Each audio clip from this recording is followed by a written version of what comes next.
கிறிஸ்தேசுவின் நாமத்தினாலே மீண்டுமாக இந்த காலை நேரத்திலே உங்களை வாழ்த்துகிறேன். மீண்டுமாக ஒரு புதிய வாரத்துக்குள்ளாக நாம் பிரவேசிக்கக்கூடிய பலத்தை கர்த்தர் நமக்கு தந்திருக்கிறார். ஆலயத்தை தேடி செல்லுவோம், ஆண்டவரை ஆராதிப்போம். இந்த உலகத்தில் பாருங்க, நமக்கு யாருமே துணை இல்லை. இந்த உலகத்தில் இருக்கிற உறவுகள் ஏதோ ஒரு சூழ்நிலையில நம்மை விட்டு விலகிவிடும்.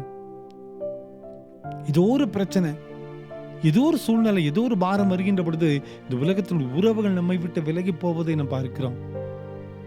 ஆனால் தாவீது பக்தன் சொல்லுகிற வார்த்தை பாருங்க, சங்கீதம் 119:122 உமது அடியானுக்காக நன்மையாக துணை நில்லும் என்று சொல்லுகிறார்.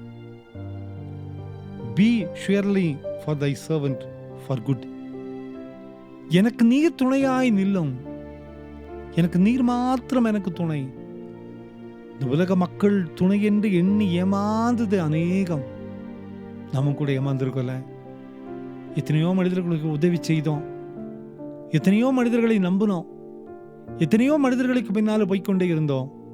கடைசி வரைக்கும் நமக்கு துணையா இருப்பாங்கன்னு சொல்லி நாம் காத்திருந்தோம். ஆனா ஏதோ ஒரு காலகட்டத்தில் அந்த அன்பு கசந்து போய் துணை இல்லாமல் தனித்து நிற்பதை நாம் அறிகிறோம்.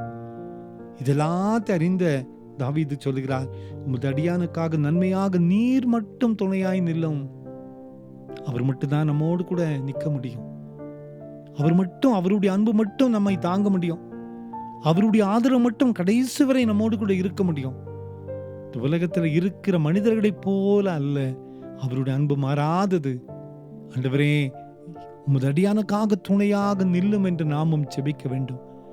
நீ கோயில போலாம், ஆண்டவருடைய சமூகத்தில் இந்த ஒரே ஒரு காரியத்துக்காக செபிக்கலாம். ஆண்டவரே, எனக்கு துணையாய் நில்லும், எனக்கு துணையாய் நீ நின்று என்னை பலப்படுத்தும், கடைசி வரை எனக்கு துணையாயிரும்.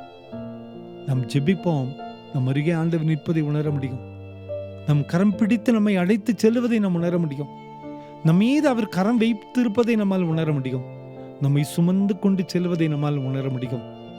அவரே சார்ந்து நிற்கும் போது ஏதோ ஒரு மகிமை, ஏதோ ஒரு பலன் நம்மை சுமந்து கொண்டு செல்வதை நாம் உணர முடியும். நாமும் கூட ஜெபிக்கிற சுபம் இப்படிப்பட்டதாக இருக்க வேண்டும். உமது அடியானுக்காக நன்மையாக நீ துணை நில்லும் ஆண்டவரே. நிச்சயமா வருவாரு, கவலைப்படாதீங்க. நம்மோடு கூட துணையா இருப்பாரு, கடைசி வரை நம்மை நடத்துவார். ஜெபம் பண்ணலாமா? அன்பின் ஆண்டவரே, நீ செய்தி கேட்டுக்கொண்டிருக்கிற எங்கள் ஒவ்வொருவருடைய வாழ்க்கையிலும் நீ துணையாய் நில்லும் அப்பா.